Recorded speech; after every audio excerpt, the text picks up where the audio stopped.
hard to believe that 25 years ago, Quincy Jones and I embarked on an album named Thriller. Michael Jackson's blockbuster album Thriller was now 25 years old, and the star released a video statement to celebrate. I have you, my fans, throughout the world to thank for this achievement. There is still much more to come from Michael Jackson. There was more to come, but it wouldn't be music. Jackson's base was now a rented home in Las Vegas. This was where, on August 29, 2008, Michael Jackson looked at the man in the mirror and saw a 50-year-old looking back at him. For someone who saw himself as Peter Pan, hitting the big 5-0 couldn't have been an easy milestone.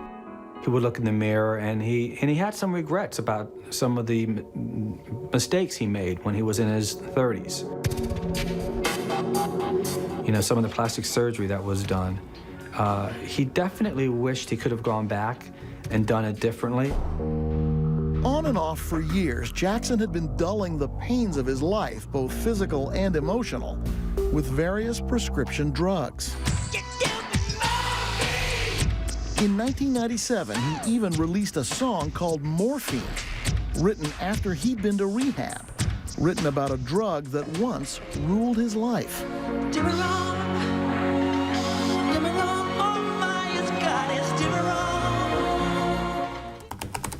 Years later, J. Randy Tarbarelli began to hear about a new, different drug that Jackson was using, the ultimate cure for his insomnia and his nightmares.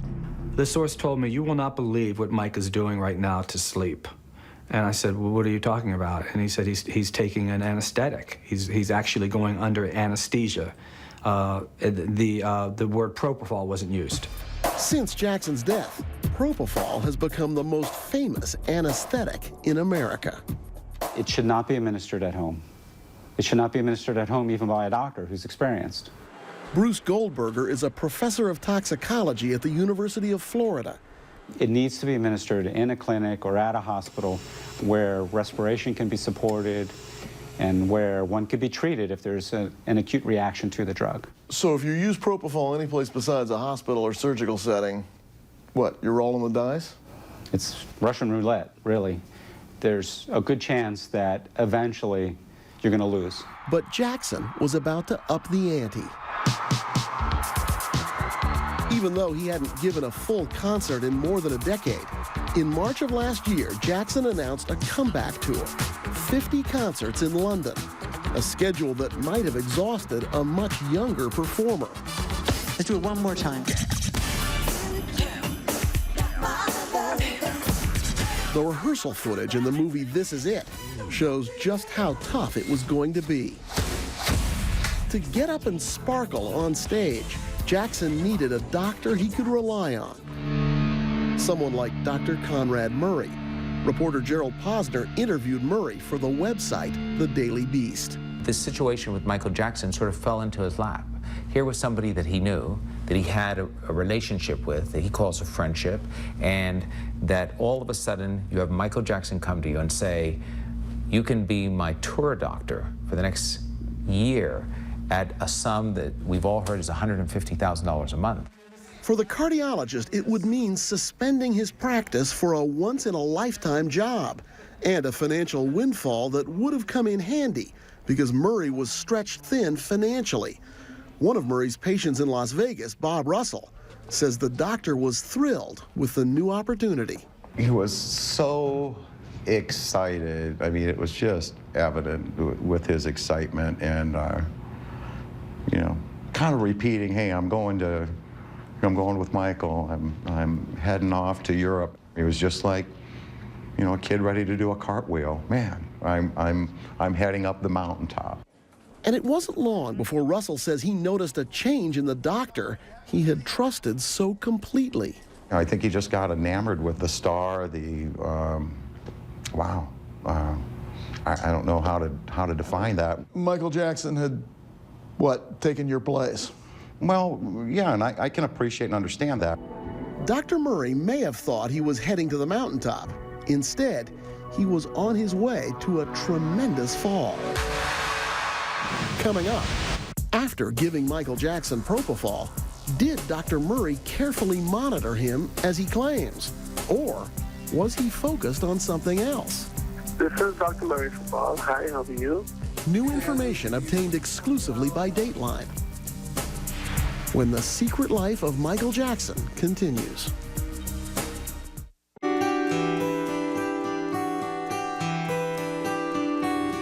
Fire paramedic 33, what is your address of emergency? Yes, sir. I need an ambulance as soon as possible, sir. It was June 25th, 2009. Michael Jackson lay dead or dying in his LA mansion. Did anybody see him? Yes, we have a personal doctor here with him, sir. Oh, you have a doctor there? That doctor was Conrad Murray, the well-regarded cardiologist from Las Vegas, who was now caring for just one patient. Since that day in June, LAPD detectives have been piecing together what happened, what Dr. Murray did and what he didn't do leading up to Jackson's death, and the doctor's actions in the minutes and hours after. Though he rode in the ambulance with Jackson, police say Murray didn't share key information with the paramedics, that Murray had given Jackson the powerful anesthetic propofol to help him sleep. At the hospital, police say Murray didn't tell the ER doctors about propofol, and he also didn't mention it to the first detectives on the scene, suggesting to investigators that Murray was aware he'd done something wrong.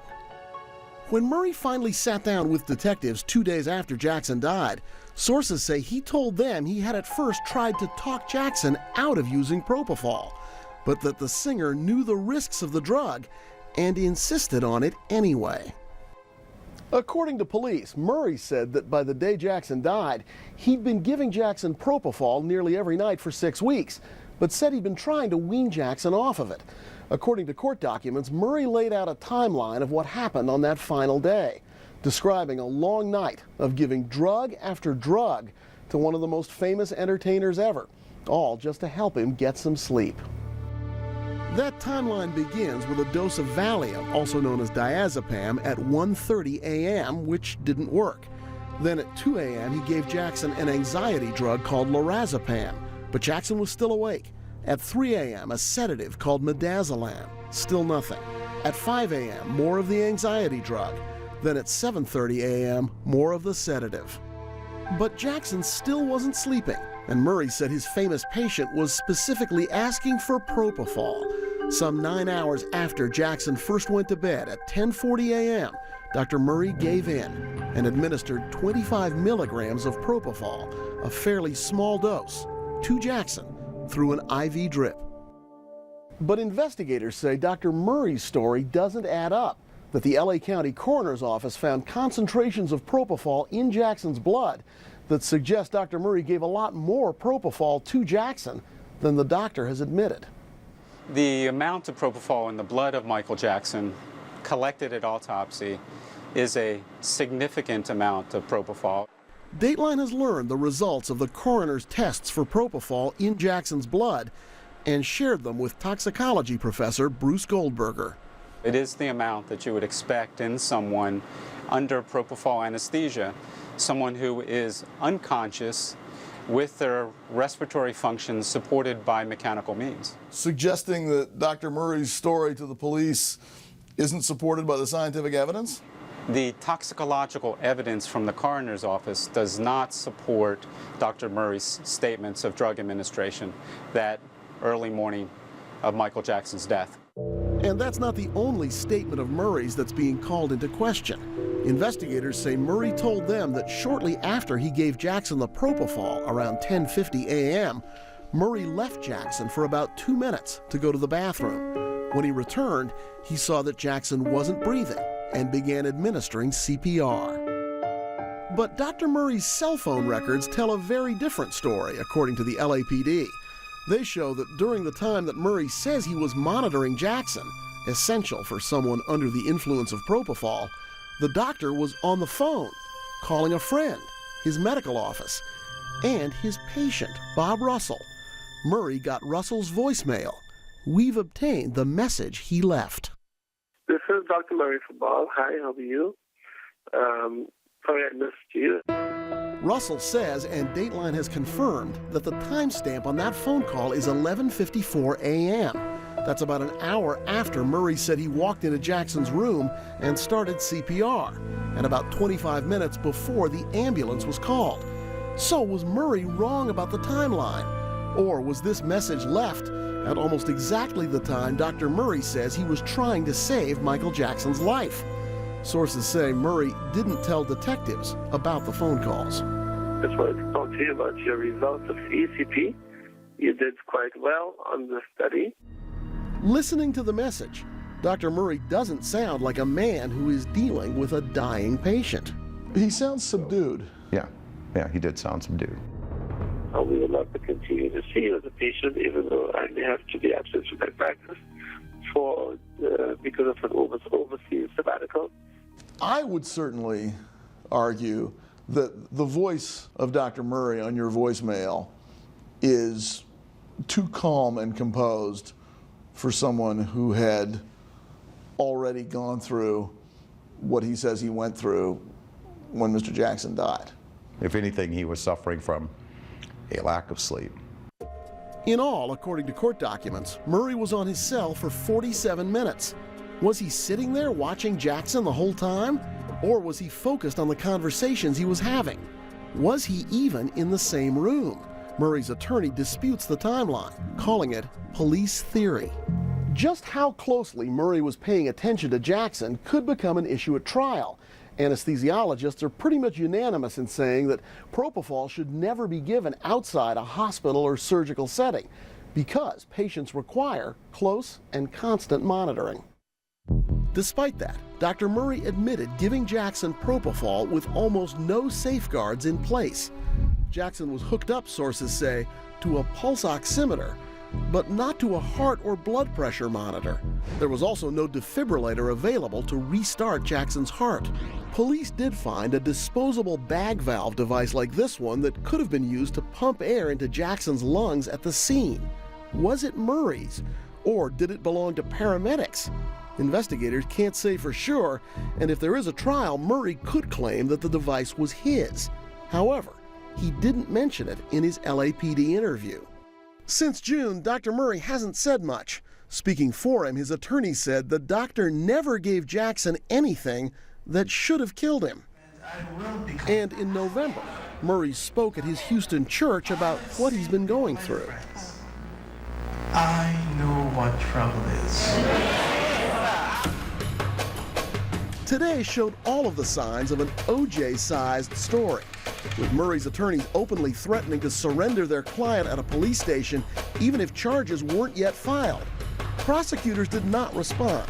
Their trump card is that they can always have police arrest Murray and drag him into court. Negotiations continue about how and when Murray might be taken into custody. Prosecutors now say they're ready to file charges next week. Investigators asked roughly a dozen members of the California Medical Board to review the case. Sources say all describe Dr. Murray's conduct as negligent, which could be a key part of any future prosecution. But it appears as if I was at the wrong place at the wrong time. I don't ask you to judge me. I leave that to the Lord. His more immediate problem is the jury he may face here in Los Angeles. His patients, who know Dr. Murray well, say they still trust him. Can you conceive of Dr. Murray being involved in essentially negligent, reckless conduct that could cause someone's death? I can't.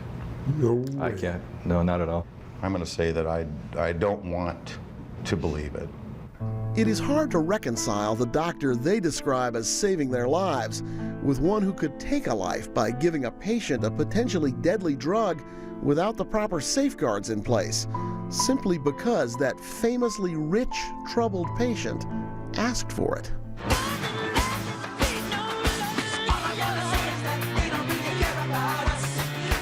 The comeback tour that never happened could have been memorable for both the artist and his physician. It seemed so perfect for both of them. The weeks ahead may provide answers to how all of that ended in tragedy for both doctor and patient.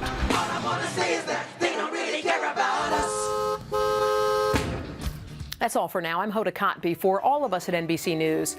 Thanks for joining us.